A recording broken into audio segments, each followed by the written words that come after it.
Ok, listo. Muchas gracias. Muchas gracias en primer lugar al Instituto Superior de Gestión Pública y Empresarial por su amable invitación.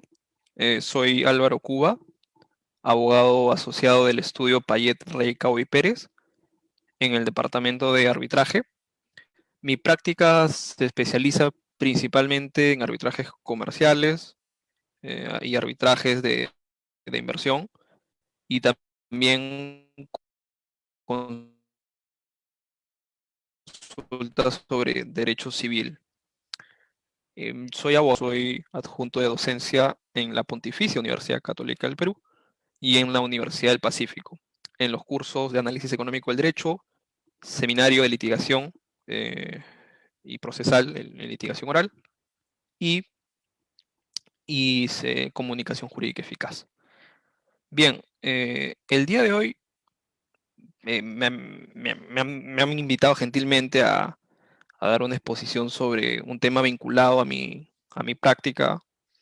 Y he decidido dar un tema, exponer el tema relacionado a algunos apuntes sobre el árbitro de emergencia, que es una figura que en los últimos años ha tenido bastante importancia y crecimiento en el mercado peruano.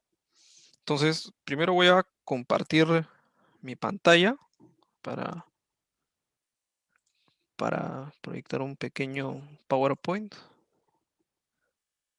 A ver, ahí, listo. Voy a tocar algunos puntos bien concisos. Trataré de ser lo más práctico porque bastantes ya sabemos de qué va el, el procedimiento de un árbitro de emergencia. Así que voy a tratar de tocar algunos puntos bien prácticos que, que suelen ser bastante importantes en, en muchos arbitrajes. Primero, voy a dar una breve introducción sobre qué son estas medidas de emergencia dictadas por un árbitro de emergencia. Y es que un problema bastante, que ocurría bastante, era qué ocurre antes de que el tribunal arbitral se constituya.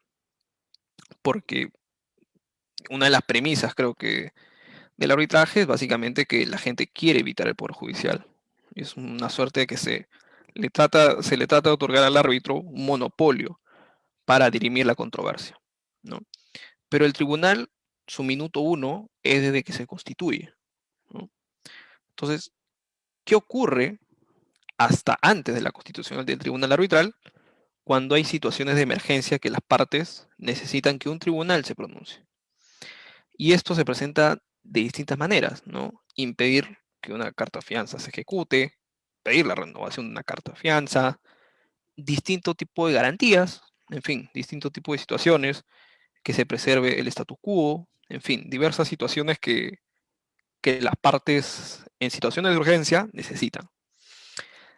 Y en esos casos, lo que ocurre hasta el día de hoy es que las partes recurren al, al Poder Judicial, recurren ante un juez y hasta antes de la constitución del Tribunal Arbitral solicitan al juez dictar una medida cautelar. ¿Por qué recurren al juez? Por distintos motivos, pero un poco aterrizándolo a este punto, es porque no tienen a un tribunal arbitral constituido y necesitan un tribunal para dictar este tipo de medidas. Entonces es ahí un poco donde aparece la figura del árbitro de emergencia, porque este árbitro de emergencia trata, ¿no?, de rescatar el consentimiento de las partes. ¿Y cuál es el consentimiento de las partes? Básicamente, ir a un arbitraje. ¿Y por qué rescata este consentimiento? Porque se estipula la figura de un árbitro. En vez de ir donde un juez, que es lo que las partes, al pactar su cláusula arbitral, quisieron evitar, se pone la figura del árbitro de emergencia.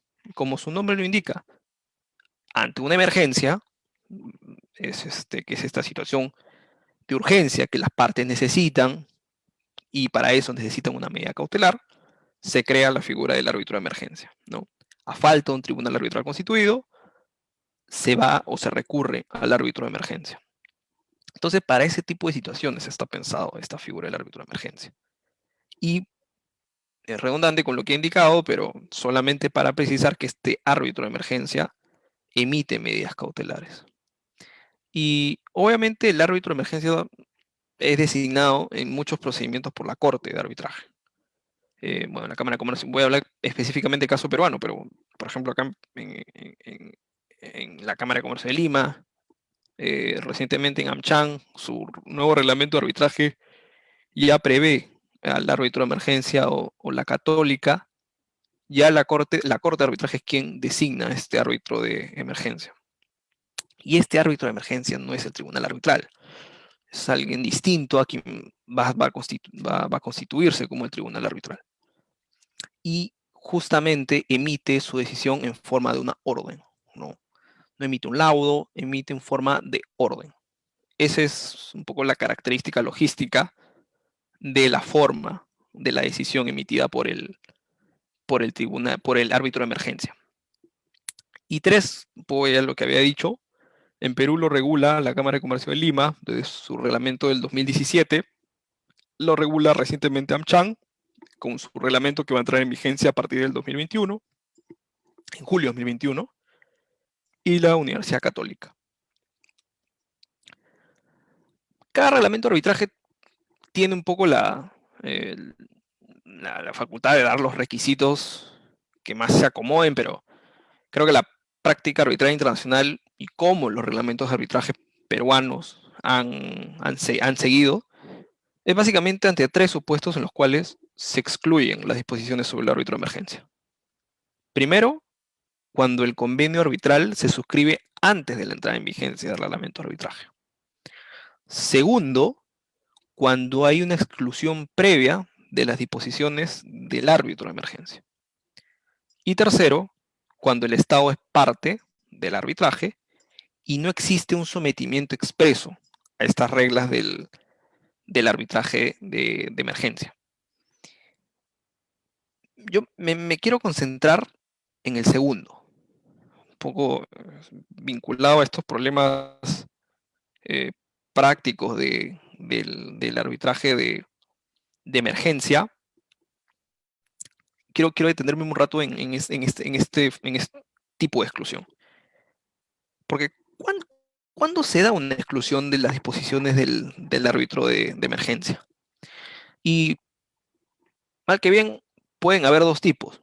Una exclusión expresa y una exclusión implícita, ¿no? Un poco cómo uno puede entender este tipo de exclusión. Algunos reglamentos de arbitraje prevén el tipo de exclusión expresa, ¿no? Y por escrito, ¿no? Por escrito yo debo prever la exclusión del arbitraje de emergencia, del árbitro de emergencia.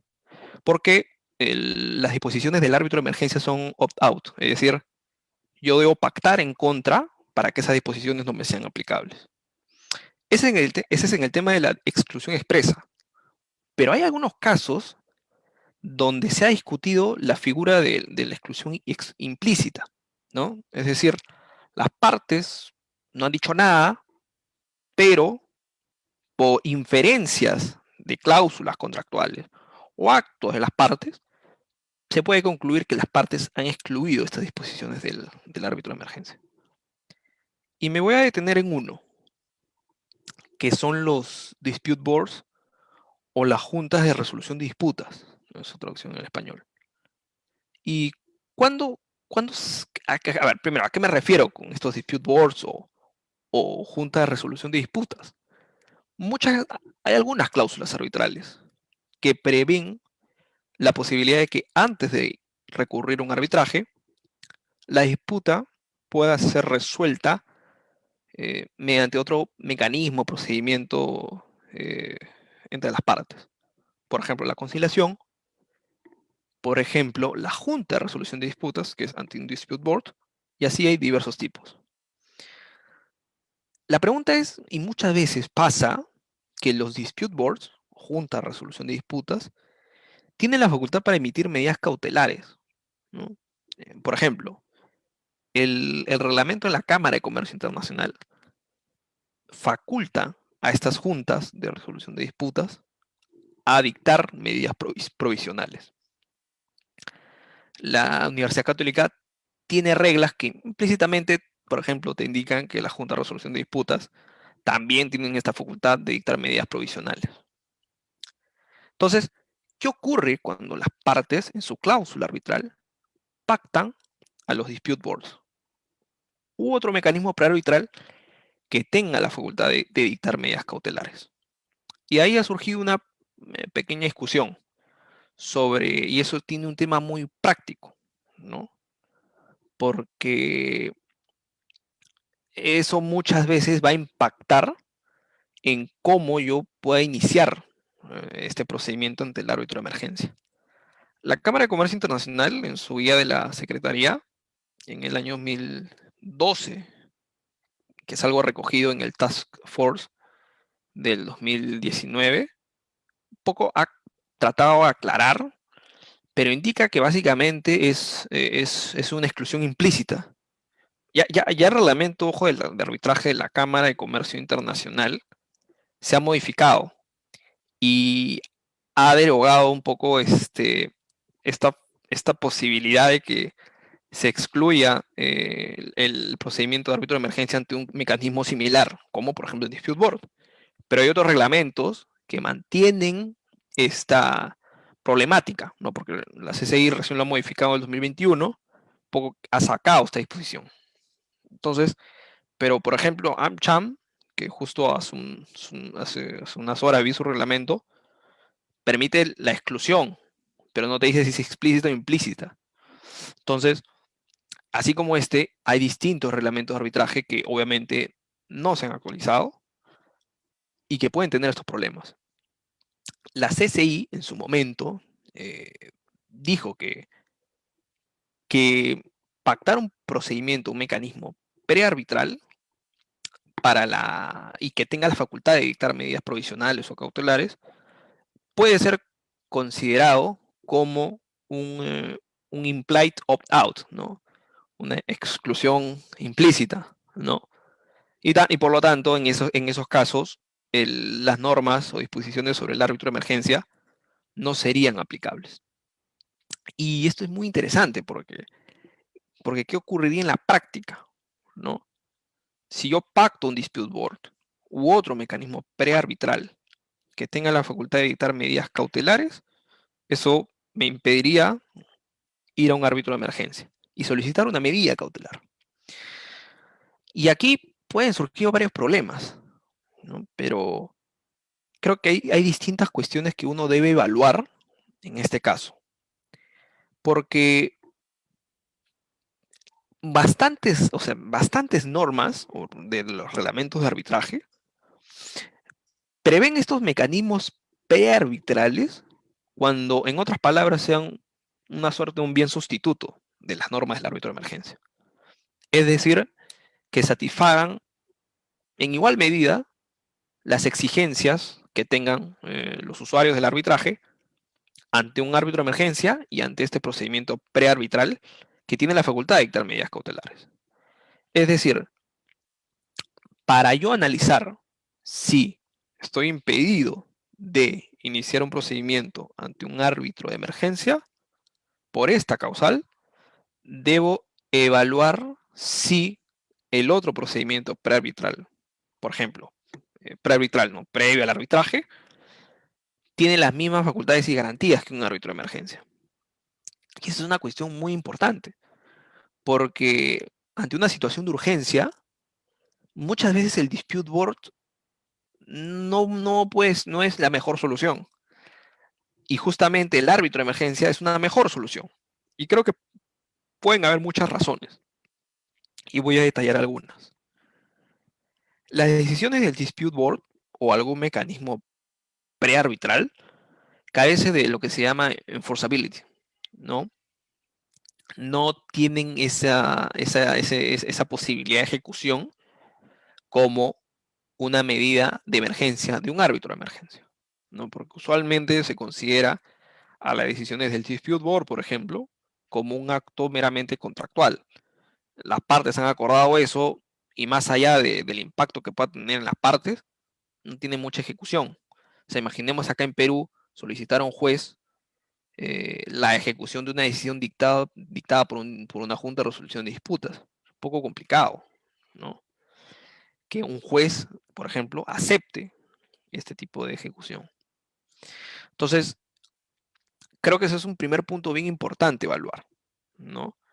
Porque, por ejemplo, si yo quiero impedir que una carta fianza se ejecute, por ejemplo, eh, va a ser muy importante, claro, si yo voy donde el dispute board, bueno, me puede dar la razón, pero al fin y al cabo, eso va a valer en el papel, porque si yo lo quiero ejecutar ante un juez, va a ser muy complicado que, que reciba una protección. Y eso, por ejemplo, puede ser homologado ante un tribunal arbitral, en fin. En cambio, la decisión de un árbitro de emergencia tiene un poco más de chance de ser homologado por un tribunal arbitral o un juez. Entonces, creo que un primer aspecto nuevamente a evaluar es este, ¿no? Si este mecanismo prearbitral es un adecuado o un bien sustituto del procedimiento ante el árbitro de emergencia. ¿Por qué? Porque precisamente yo, para entender que las partes han excluido las normas sobre árbitro de emergencia, debo entender que las partes tienen un sustituto.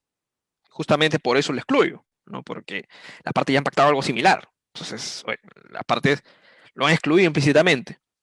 Pero ¿qué ocurre cuando hay un procedimiento prearbitral que no satisface las mismas exigencias, que no tiene las mismas garantías? Es sensato pensar, y es razonable, que no es una exclusión implícita a las normas sobre el árbitro de emergencia. Otro punto que creo que es muy importante a tomar en cuenta, que es que la naturaleza del dispute board, por ejemplo. Me quiero concentrar en el dispute board. Que en el caso del dispute board, usualmente es un procedimiento muy técnico. O sea, las controversias que se resuelven son de naturaleza muy técnica.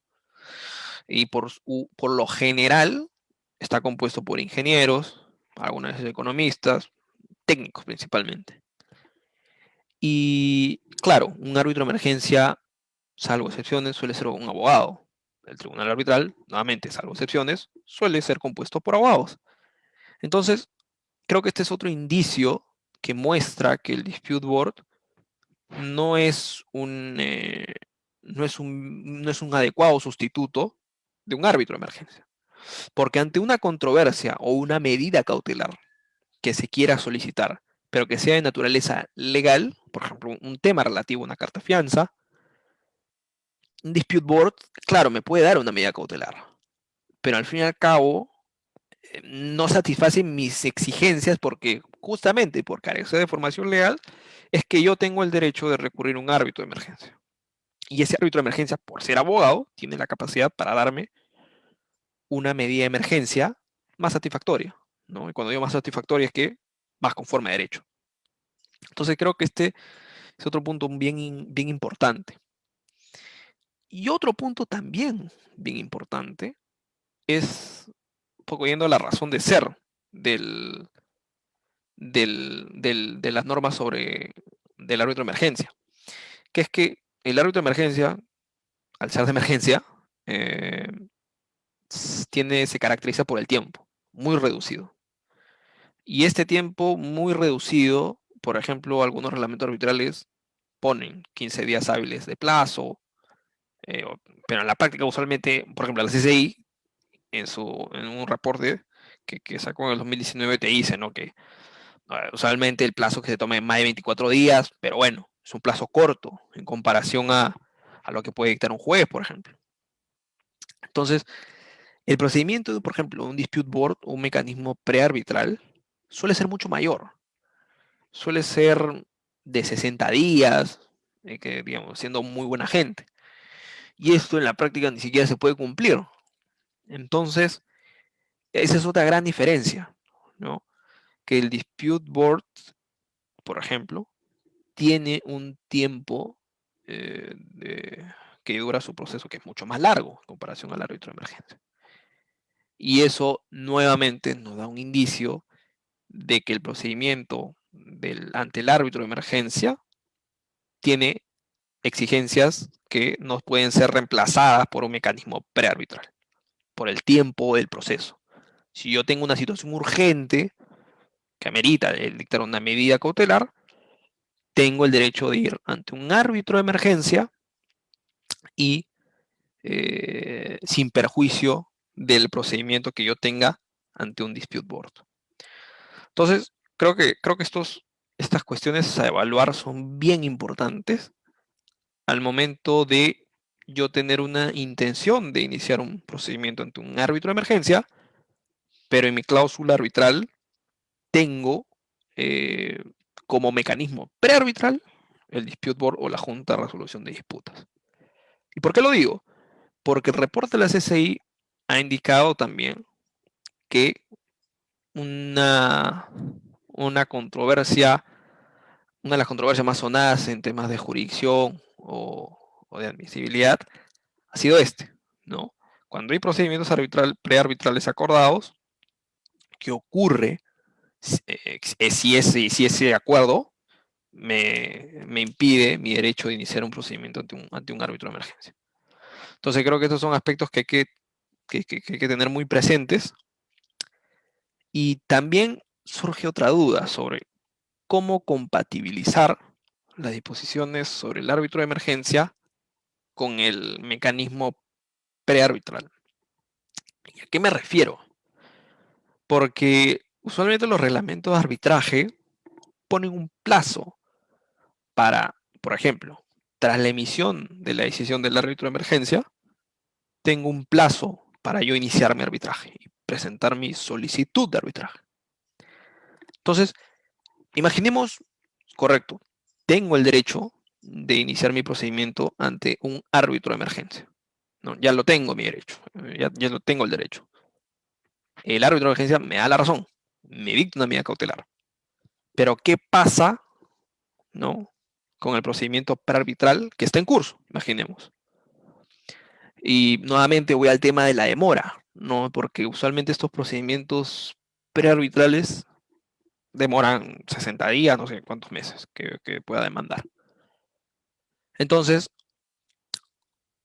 ¿qué ocurre? Por ejemplo, estoy en el día 30, pero el reglamento de arbitraje me exige de una vez meter mi petición de arbitraje, porque ya se dictó la medida de emergencia del árbitro de emergencia.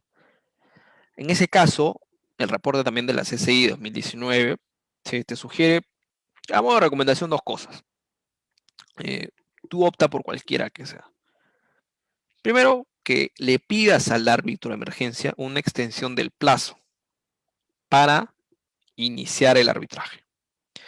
Básicamente estará fundamentado en el hecho de que tengo un procedimiento prearbitral acordado, que aún lo tengo que finalizar, y claro, si inicio el arbitraje sin haber finalizado el procedimiento prearbitral acordado, le doy un argumento a la otra parte, ¿no? Porque la otra parte va a decir, tus pretensiones, o bueno, la demanda, o el tribunal arbitral, carece de, digamos, jurisdicción, no es admisible. ¿Por qué? Porque no has agotado las vías previas al arbitraje. Has iniciado el arbitraje sin haber finalizado el dispute board o la junta de resolución de disputas. Entonces, una opción, ¿no? Para tutelar el derecho de la parte interesada es una extensión del plazo para iniciar el arbitraje. Y otra opción es que la parte interesada no le pide un plazo al árbitro de emergencia, inicie el arbitraje, pero inmediatamente pida su suspensión. Yo creo que van un poco como plan A o plan B, ¿no? Creo que como plan A es bueno pedir al árbitro de emergencia y decirle quiero una extensión, dame una extensión de plazo para yo iniciar el arbitraje, porque si lo inicio, puedo tener un problema en mi arbitraje, porque no he terminado el procedimiento ante el dispute board. Pero si me rechaza esa extensión de plazo, tengo un plan B. Es decir, iniciar mi arbitraje, pero inmediatamente solicitar la suspensión. ¿Y cuándo se levantaría esta suspensión del arbitraje? Cuando finalice el procedimiento ante el dispute board. Creo que esto es un poco los mecanismos sobre cómo poder compatibilizar las normas o el procedimiento ante el árbitro de emergencia con un mecanismo prearbitral, como el de la Junta de Resolución de Disputas. Creo que con estos mecanismos, una vez superado el incidente, ¿no?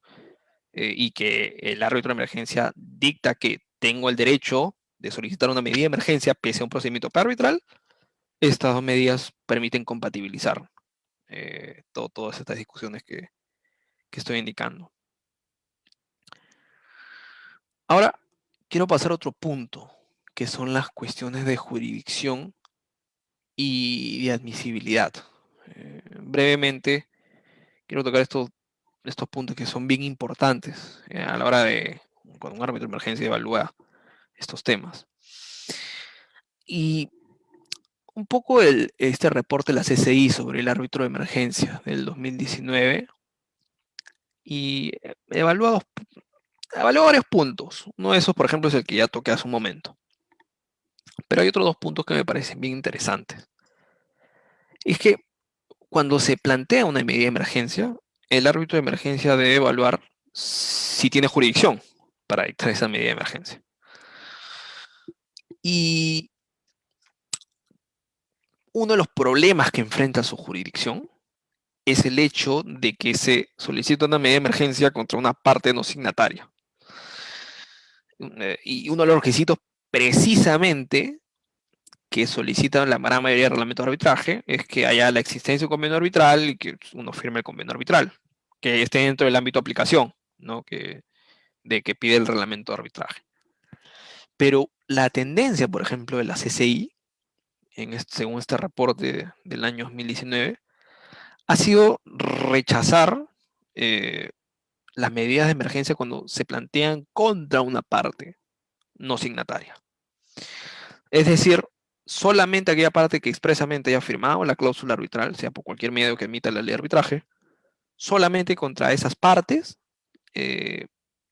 la tendencia ha sido hacer, digamos, no trabar, no tener un problema de jurisdicción en ese caso. Entonces creo que los árbitros de emergencia tienden a evitar estos problemas, ¿no? O sea, estos problemas de jurisdicción que son de la competencia por el competence del propio tribunal arbitral, ellos prefieren no meterse y solamente van a dictar medidas de emergencia ante partes que claramente son partes de la cláusula arbitral, son partes signatarias. Cuando están ante casos de partes no signatarias, hay una tendencia de no meterse a ese tema, ¿no? Y hay otro punto que, que no es tan debatible, porque los reglamentos de arbitraje eh, sí lo prevén, solo que se pueden generar problemas en la práctica. Ese es el punto. Y es el tema de la jurisdicción compartida con las cortes locales, porque usualmente la gran mayoría del reglamento de arbitraje te dicen, por ejemplo, el reglamento de la CCI, este del 2021 que acaba de salir, dice que, claro, el hecho de yo pedir mi medida de emergencia o tener mi derecho de pedir esta medida de emergencia no precluye mi derecho de solicitar la misma medida, una medida cautelar, ante las cortes locales.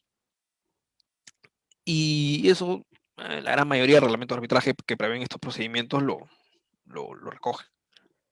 Entonces, muchas veces, según nuevamente este reporte que les comento de la CCI, el, muchos cuestionamientos a la jurisdicción del árbitro de emergencia ha sido que ya hay una medida cautelar que se está tramitando ante la corte local.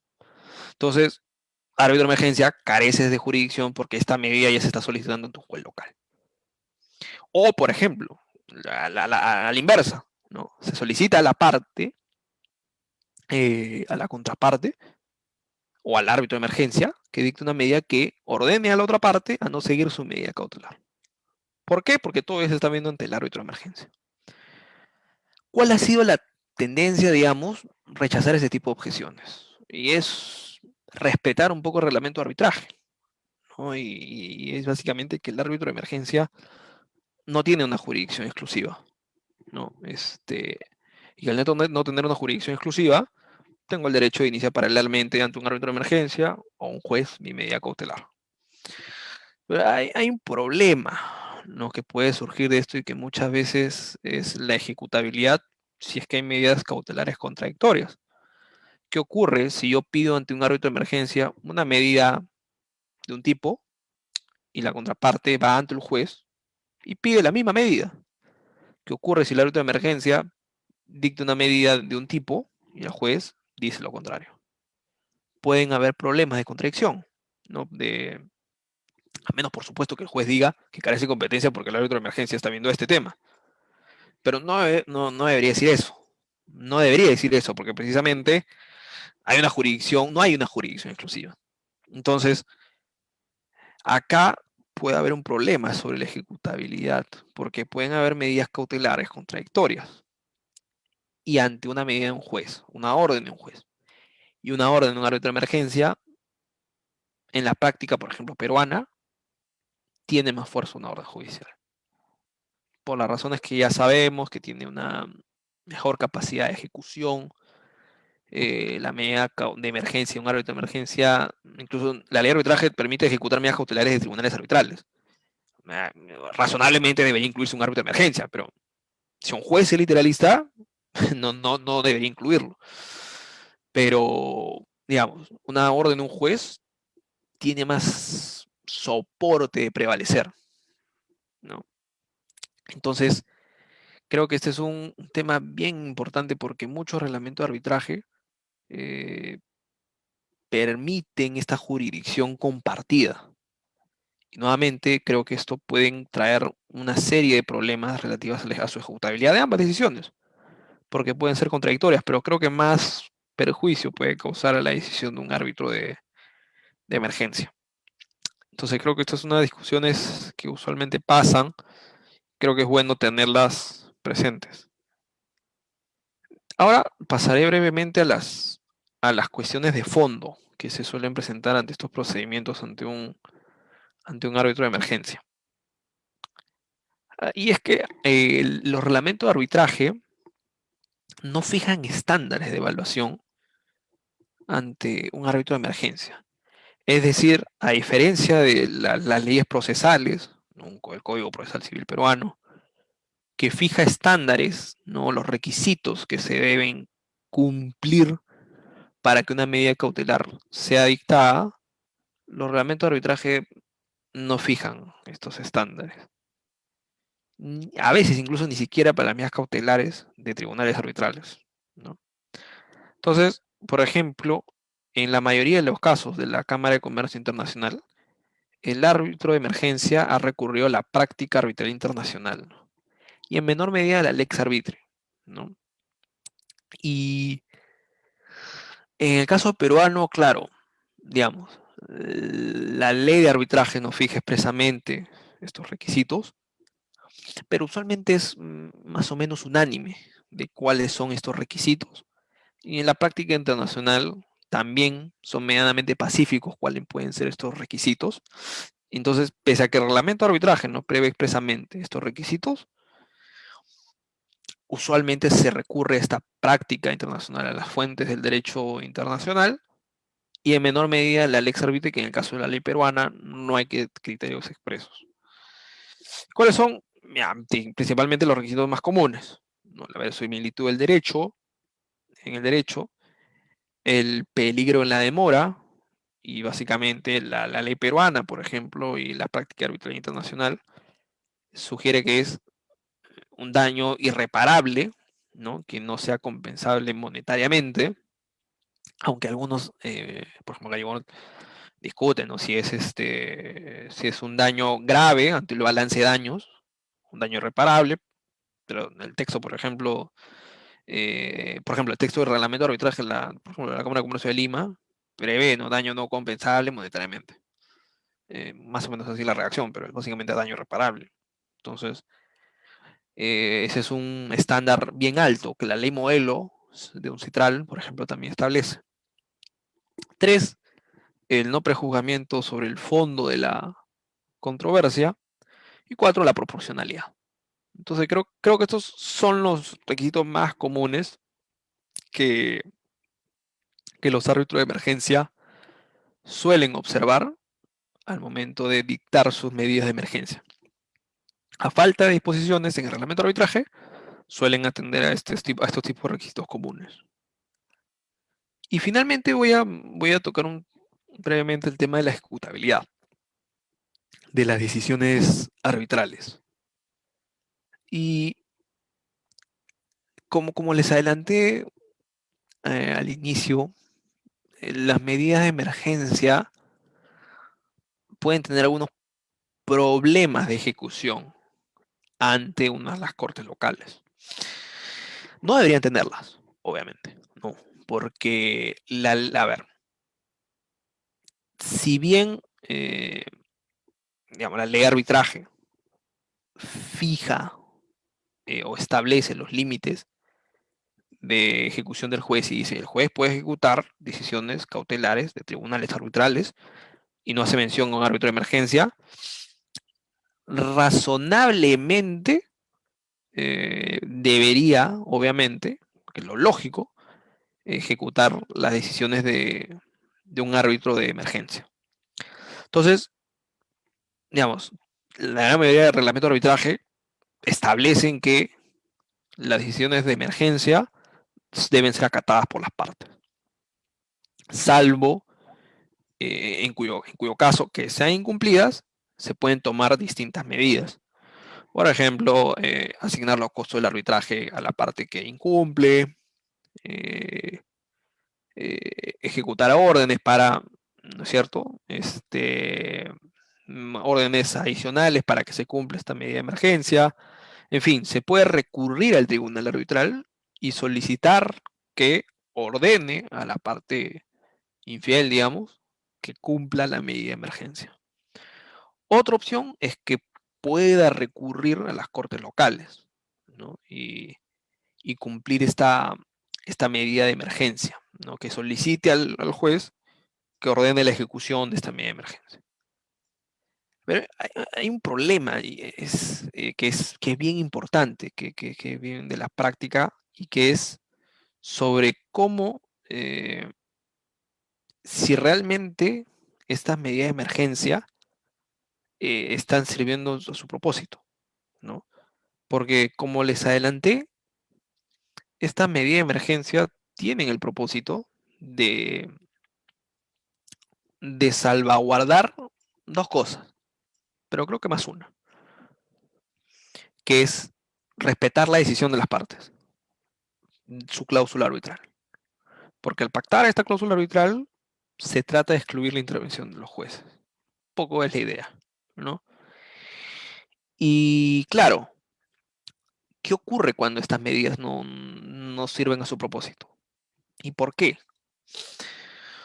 Porque usualmente estas medidas de emergencia, o las medidas de un tribunal arbitral, carecen de la enforceability que tiene una orden judicial, ¿no?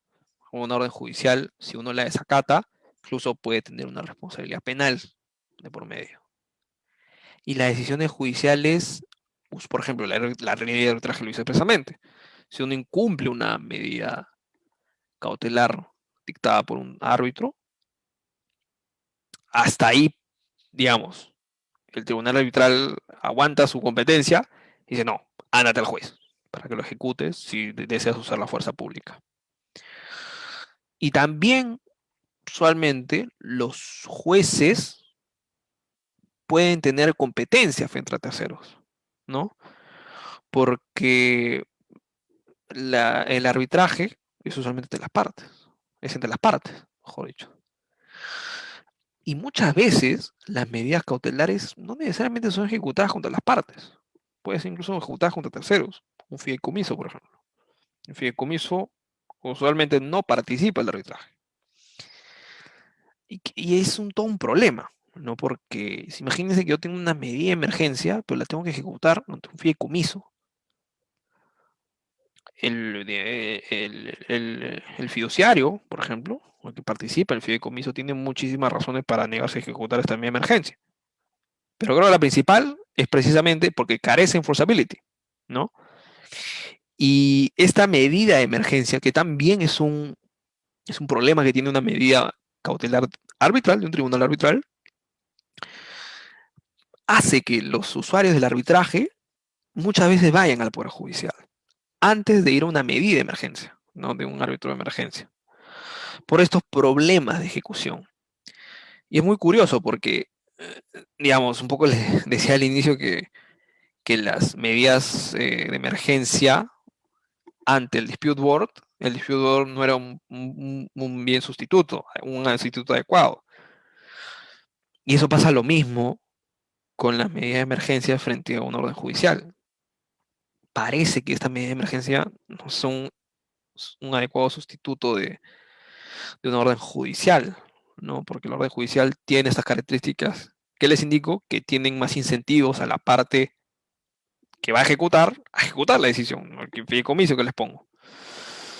Entonces, creo que es un tema bien importante que en general las cautelares de los árbitros, pero las medidas de emergencia tienen un problema bien importante, ¿no? Sobre su enforceability, ¿no? Y eso pasa, por ejemplo, con entidades financieras o fideicomisos, por ejemplo. Y que eso puede, justamente, va en contra de lo que quiere una medida de emergencia, que es respetar la voluntad de las partes de dirimir todo en el foro arbitral. Este problema, enforceability, hace que las partes vayan al Poder Judicial, tengan más incentivos y el Poder Judicial tengan una medida que sea más ejecutable. Y dos, que como sabemos, este procedimientos ante el árbitro de emergencia suelen ser caros. O sea, tienen una tasa administrativa diferente a la tasa del procedimiento arbitral. Entonces, claro, es más eficiente, parece, porque es más ejecutable la decisión judicial y dos, es más barato. Entonces, estos problemas suelen hacer a veces en la práctica peruana, por ejemplo, que las medidas de emergencia no sean tan usadas y las partes prefieran ir al foro judicial. Esto es todo que tengo por exponer el día de hoy. Muchísimas gracias por su atención. Y nada, que estos son mis principales apuntes sobre mi exposición el día de hoy. Muchísimas gracias a los organizadores del evento por su amable invitación. Y nada, muchísimas gracias.